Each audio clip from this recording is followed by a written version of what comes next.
ये मैं समझता हूँ आज पूरे देश के लिए बड़ा गंभीर विषय कि जो एसआईटी गठित की गई है चंडीगढ़ पुलिस द्वारा। एसआईटी में जो 6 सदस्यीय एसआईटी के जो मेंबर्स हैं, अगर उनकी आप रैंक देखेंगे कौन से बैच के आईपीएस अफसर हैं, कई तो आईपीएस अफसर भी नहीं है, लेकिन इसमें जो आरोपी हैं उनसे कहीं जूनियर, कोई बैचमेट, कोई कहीं, न्याय होना ही नहीं चाहिए। मैं उन 6 सदस्यों की बोनाफाइड पे कोई प्रश्न चिन्ह नहीं लगा रहा, लेकिन न्याय होना ही नहीं चाहिए। देशवासियों को ये दिखना चाहिए कि सही न्याय हो रहा है और कोई उस जांच को प्रभावित नहीं कर पा रहा। इसीलिए मेरी मांग है कि ये जो एसआईटी बने, इस एसआईटी से काम नहीं चलेगा। न्यायपालिका के सुपरविजन में और उच्चतम न्यायालय सुप्रीम कोर्ट की सुपरविजन में इन्वेस्टिगेशन होनी चाहिए ताकि दूध का दूध पानी का पानी हो सके। एडीजीपी वाई पूरन कुमार आत्महत्या मामले की जांच अब एसआईटी करेगी। मामला बेहद हाई प्रोफाइल है क्योंकि इसमें कई वरिष्ठ आईएएस और आईपीएस अधिकारियों के नाम एफआईआर में दर्ज हैं। ऐसे में चंडीगढ़ पुलिस के लिए ये जांच किसी बड़ी परीक्षा से कम नहीं है। वहीं विपक्ष भी लगातार सरकार और प्रशासन पर दबाव बनाता जा रहा है और मामले में लापरवाही के आरोप लगा रहा है। इसी कड़ी में रोहतक से कांग्रेस सांसद दीपेंद्र हुड्डा करनाल के मॉडल टाउन पहुंचे, जहां उन्होंने कांग्रेस नेता नाहर सिंह के कैनवास स्थल पर आयोजित कार्यक्रम में भाग लिया और भाजपा पर जोरदार हमला बोला।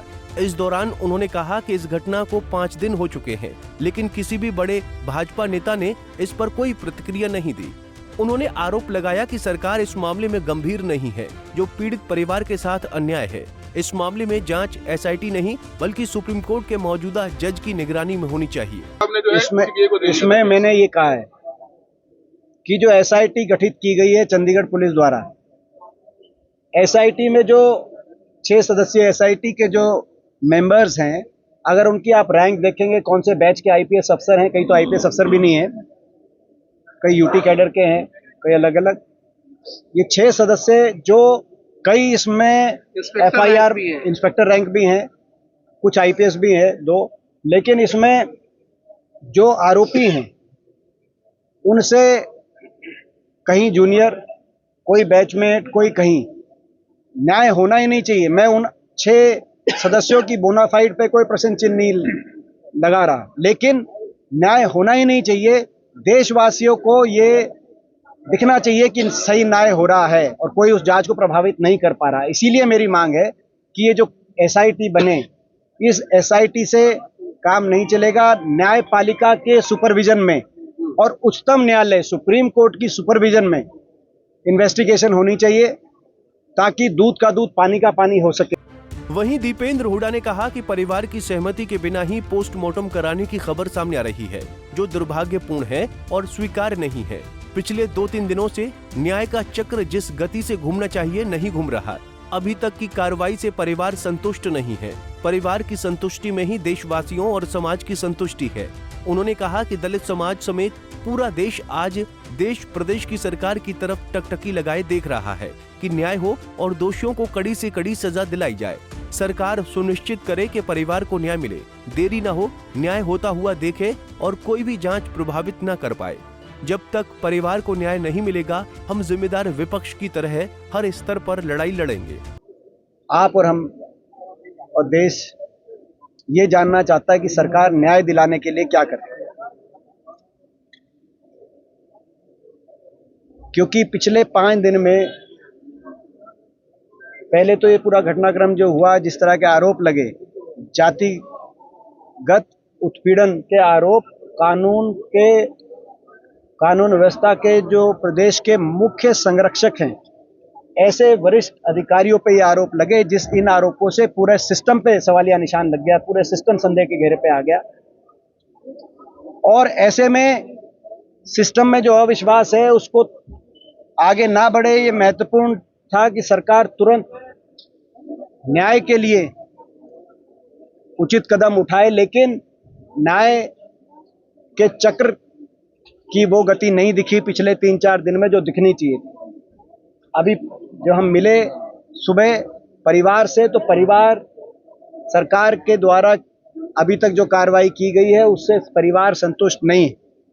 परिवार ने ये हमें भी बताया खोलकर और सारे समाज के बीच में भी अपनी बात रखी।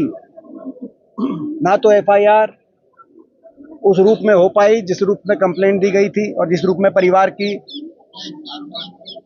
अपेक्षा थी, ना उस एफआईआर पे आगे कोई कार्रवाई हो पाई। तो सरकार इस पे राजधर्म निभाए, संवैधानिक राजधर्म। न्याय होना ही नहीं चाहिए, न्याय होता हुआ देशवासियों को दिखना चाहिए। और न्याय क्या है? न्याय ये है कि निष्पक्ष जांच हो, जिस जांच पे कोई सवाल ना उठे कि ये जांच किसी के द्वारा प्रभावित की गई है, और उस जांच के आधार पर जो दोषी पाया जाए उसको कड़ी से कड़ी सजा दिलवाई जाए। कोई निर्दोष है तो उसको उस पर आँच ना आए, लेकिन कोई भी दोषी बख्शा ना जाए, ये न्याय की तकरार। तो ये आज हमारी मांग है। दुर्भाग्य की बात ये है, आपने देखा होगा कि भाजपा के बड़े नेता मौन है अभी तक 5 दिन के बाद भी। संवेदना के 2 शब्द नहीं।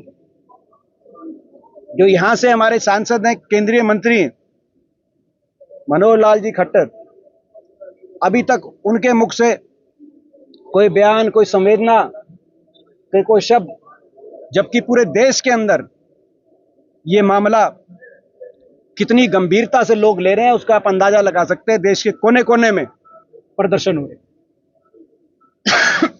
तो आज ये सूचक है कि ये सिस्टम भाजपा सरकार में, ये जो सिस्टम है, ये सिस्टम किस तरीके से खराब हो चुका है, बर्बाद हो चुका है। सिस्टम, सरकारी पुलिस प्रशासन का सिस्टम, कि आज एडीजीपी स्तर के अगर